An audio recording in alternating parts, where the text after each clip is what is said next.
दोस्तों साल था 2016। भारत सरकार ने जब साहित्य क्षेत्र में योगदान के लिए ओडिशा के मशहूर लोक कवि हलधर नाग को पद्मश्री पुरस्कार में सम्मानित करने की घोषणा की तो उन्होंने जो जवाब दिया उसने सबका दिल को छू लिया। उन्होंने कहा कि साहिब मेरे पास दिल्ली आने के लिए पैसे नहीं है, कृपया पद्मश्री पुरस्कार डाक से भिजवा दीजिए। लेकिन हलधर नाग जी ने जब पुरस्कार लेने पहुंचे तो हृदय अविश्वसनीय था। नमस्कार दोस्तों, आज मैं आपको एक ऐसे अद्भुत कवि के बारे में बताने जा रहा हूँ जिनका जीवन खुद एक कविताएं है। हलधर नाग कौशली संबलपुरी भाषा के ये लोक कवि रत्न के नाम से भी प्रसिद्ध है। बहुत कम पढ़े लिखे, बहुत गरीबी में जन्मे ये इंसान भारत सरकार द्वारा पद्मश्री पुरस्कार से सम्मानित है। उनकी जिंदगी संघर्ष, सरलता और सच्ची प्रेरणादायक से भरी हुई है। कभी कभी भगवान एक ऐसे कहानी रचता है जो इंसान नहीं बल्कि एक संदेश बन जाती है। आज मैं आपको ऐसे ही कहानी सुनाने जा रहा हूँ उस आदमी की जिसने ना जूते पहने, ना बड़े स्कूल में पढ़ा, फिर भी जिसने देश को अपनी कविता से झुका दिया, और उसका नाम है हलधर नाग।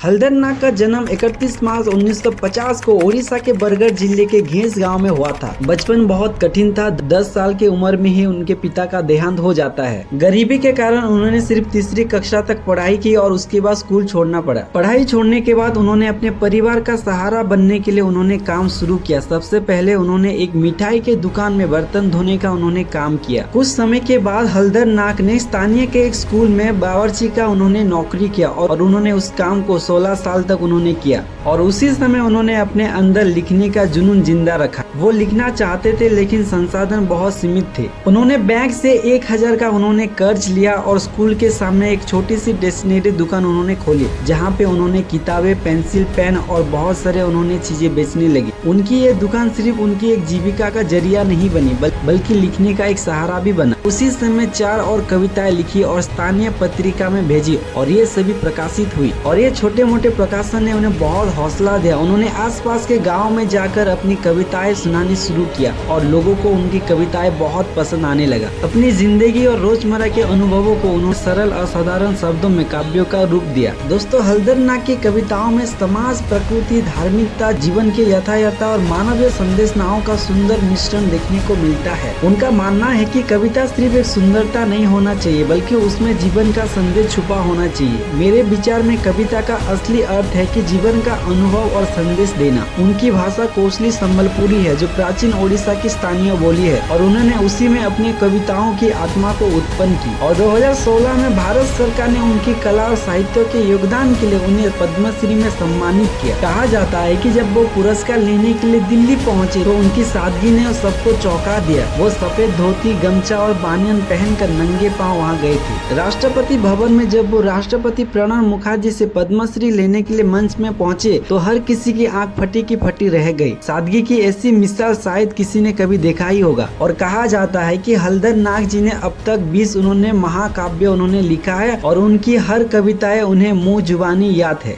उनकी पहली कविता थी दरगज यानी द ओल्ड बनियन ट्री। उन्होंने ये कविताएं और 4 अन्य रचनाएं एक स्थानीय पत्रिका में भेजी और सबकी सब प्रकाशित हुई और यहीं से शुरू हुआ हलधर नाग की साहित्यिक सफर। साल 2019 में संबलपुर यूनिवर्सिटी ने उन्हें साहित्य में मानद डायरेक्टरेट दिया। उनकी कविता इतनी महत्वपूर्ण मानी गई है कि 5 PhD शोधकर्ता ने उनके ऊपर स्टडी किया है। दोस्तों, हलधर नाग की जीवन हमें ये सिखाता है कि शिक्षा सिर्फ स्कूल तक सीमित नहीं होती और प्रतिभा को भला किसने रोका है। अगर हिम्मत हो और हौसला हो तो जिंदगी में अगर आप कुछ भी बनना चाहते हो आप बन जाओगे। उनकी सादगी, नंगे पैर जाना, साधारण कपड़े पहनना ये दर्शाती है कि सम्मान पाने के बाद भी मूल पहचान को, अपनी कल्चर को कभी भूलना नहीं चाहिए। उन्होंने अपने जीवन की पीड़ा, गरीबी और संघर्ष को कविताओं में पिरोकर इतना सुंदर रूप दिया है कि उनकी कविताएं लोगों के दिलों में पहुंच जाती है और समाज में गूंज उठती है। उनकी कहानी हमें ये बताती है कि अगर दिल में जुनून हो और खुद के ऊपर भरोसा हो तो सीमित संसाधन भी एक बहुत बड़ी ताकत बन सकती है। दोस्तों, हलधर नाग का अगर ये कहानी आपको पसंद आया होगा तो हमारे चैनल को सब्सक्राइब कीजिए, बेल आइकन को दबाओ ताकि आने वाला ऐसे हर एक वीडियो आप तक पहले पहुंचे। तो मिलते हैं दोस्तों और एक नए वीडियो पे। ऐसे ही वीडियो देखने के लिए हमारे चैनल को सब्सक्राइब करें, बेल आइकन को दबाओ ताकि आने वाला हर एक वीडियो आप तक पहले पहुंचे।